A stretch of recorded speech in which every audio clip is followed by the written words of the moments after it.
Welcome to the Good Fight Sports Podcast, your home for local sports here in the 574.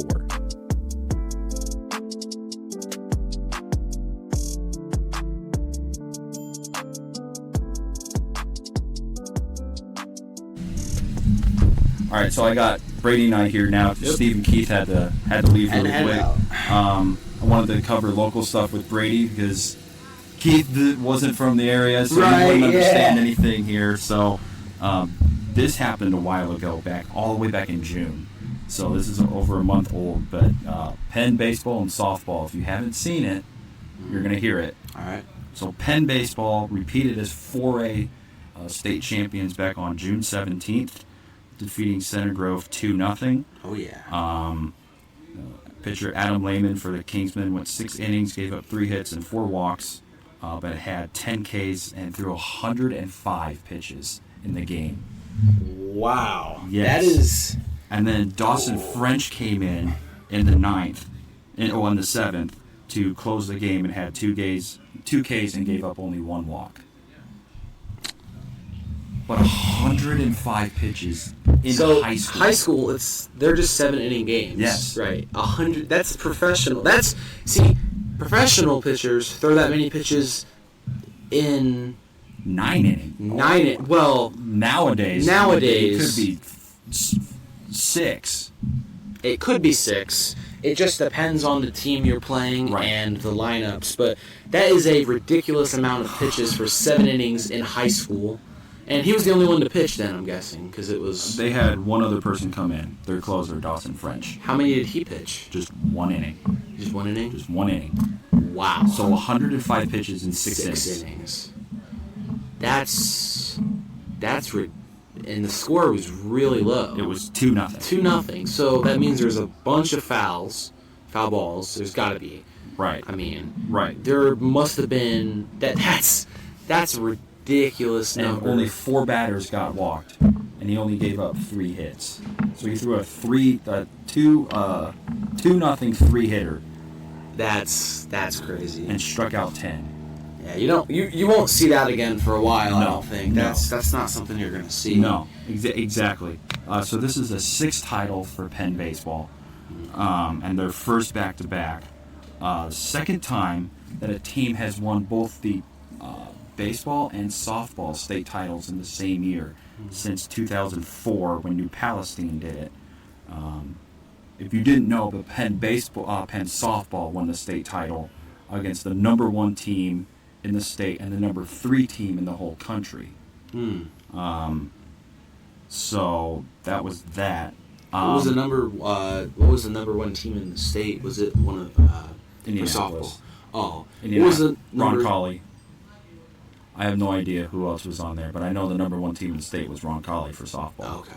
They were 31-4. That's pretty good for softball. Yeah, I know. That's a lot of games. I know. It's redonkulous. So back to Penn baseball.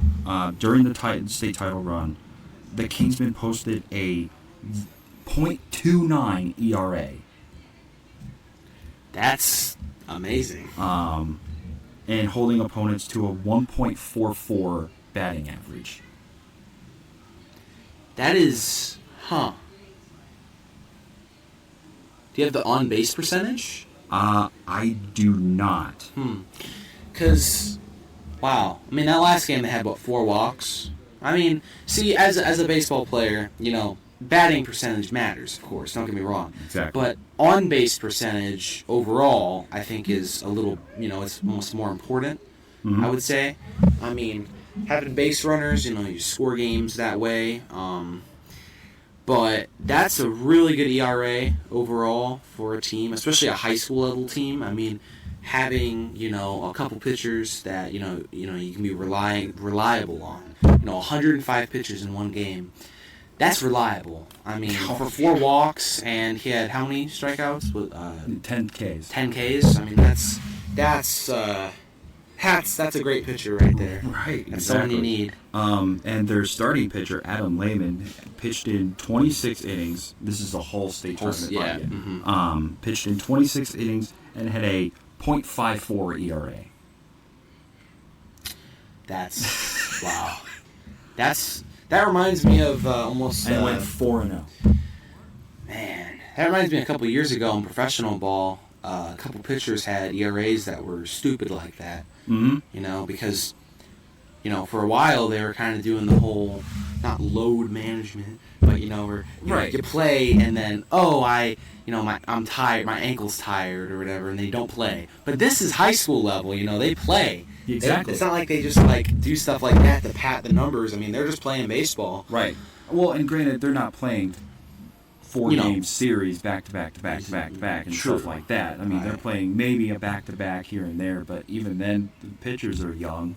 Mm-hmm. They're high school kids. They can go again. They can go. But, I mean, it's good to have a nice bullpen, which obviously Penn does, because Dawson French gave up nothing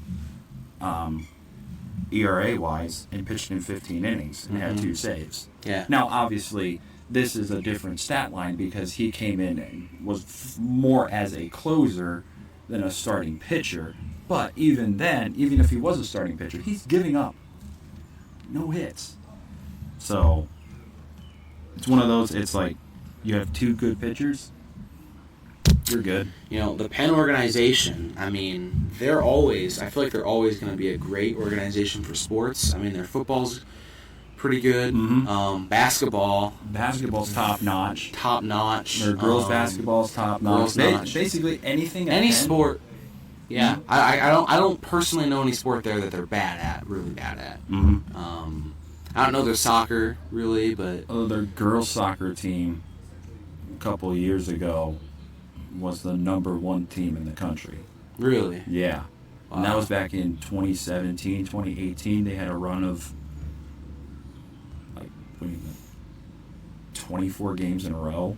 That's crazy. Won the state title 2 years in a row, and then was the number 1 team in the country during that run. So, and I don't know how they are now, obviously, but right, probably not at that level. Not at that level. When teams hit that high, they don't usually takes a while to get back up there unless you got a team that stays the same. Right, exactly. Right, that's probably a senior stacked or There was a lot of senior stacked players. And I think Penn baseball is returning a lot of players too, because I know last year they had a lot of seniors on their state title run. Mm-hmm. But when you have a bunch of young guys that can buy into a system that says, hey, we just want a state title, you can too. If you buy into our system, they're like, hey, let's play the toughest schedule we can, which Penn did in baseball. They played the toughest schedule they possibly could. They lost 8 games and won the state title. Mm-hmm. Played the number 1 team in the state, and they won. Softball team does the same thing. They go out, play a tough schedule. What do? They come back and they win the state title. So that's basically Penn's blood. Now, basketball, do I think boys basketball is going to fall off a little bit? Yes, I do, because they're losing the best. They're losing the best player in Northern Indiana. One of the best players in the state. And one of the best players in the state in this era. Right. So, but hey, you never know. Penn could be even better than they were last year. Well, yeah, I think they're only losing 2 seniors off their. It's like 2 or 3. It's 2 or 3, but I'm pretty sure 1 or 2 of them weren't even starters. They were just they're role players. Role players, kind of. So, and there's also guys that are moving up from juniors or sophomores that are going to be leading the charge this year, mm-hmm. helping the new recruits come in. Mm-hmm. That's a nice thing because they got a really good JV program there. They do. They really do. Their JV team lost 1 game, I think, and their freshman team, either their freshman or JV team lost once, and the other went undefeated. And at one point, there was a span where the boys basketball teams at Penn were a combined 54-2. That's wow. Varsity team losing 1 game, mm-hmm. but everyone else losing nothing. So, yeah, I mean, Penn's pretty good, man. Not much else to say about that, honestly. I mean, great organization, great coaching, mm-hmm. A lot of great guys to come out of there. So, mm-hmm. yeah. Mm-hmm. Got anything else for us, Kenny? I mean, other than Chris Paul joining the Warriors, yeah, on a trade, That's going to be a weird team. It's going to be weird seeing CP3 in a Warriors jersey. And him playing next to Draymond. Yeah. That's going to be weird. Mm-hmm. Considering they're going to basically have, 2 point guards now? Yeah. I mean, what's Curry going to play shooting? How's that going to play work? Shooting guard? It's going to be Curry because Curry's taller. But the issue with putting Curry at guard, or at shooting guard, is he doesn't have the defense. Yeah. That's why he plays point, and he's not really built for more of a shooting guard position. Right. That's more of like Klay Thompson. But I don't know what they're going to do with Klay because he's kind of lost his touch, honestly. Yeah, a little bit. I mean, he can get it back, but, I just see it as he really has to put in a lot of effort because it didn't really seem like he was putting in a lot of effort, man. Mm-hmm. I mean, he went 2 for 12 last season. His last game, I think he went 2 for 12. And his, not playing up to the Splash Brother, Right, code. right. But I think Chris Paul will move in there, and I think Warriors could make a run for it, for a chip. Maybe. Would you consider putting CP3 at shooting guard? Because he has better defense than Curry. I would. Yeah, I think you could put him at. I mean, you could put him at. It's weird. I don't think they need Chris Paul. I don't think that's what they need with their team. No. I think they need just a more reliable. They need big men. Big man. They need like a Victor Wembanyama, but they're not gonna get that. No. But actually, they don't even need Victor Wembanyama because, he's a big man, but he's also a shooter, and that's great to have. That's a Kevin Durant. I mean, that's what they had. It'd be great to have. Mm-hmm.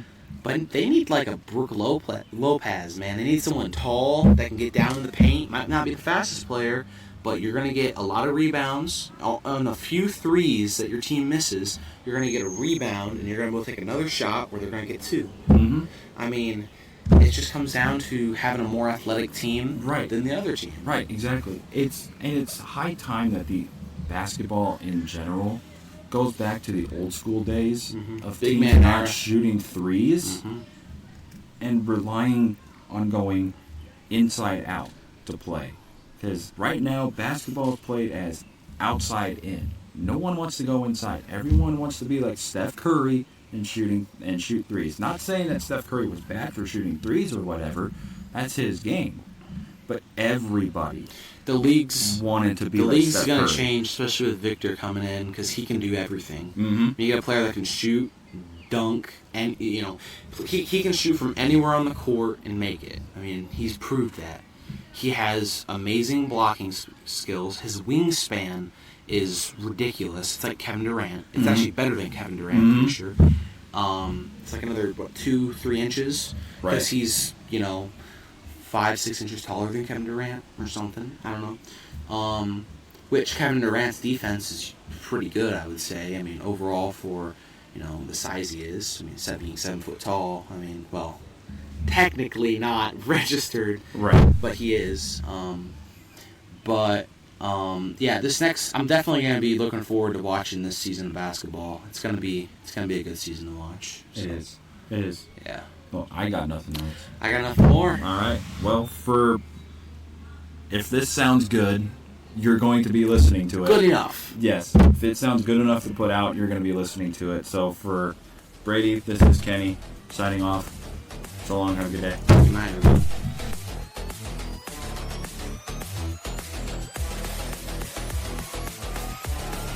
Hey guys, it's Kenny, host of The Good Fight.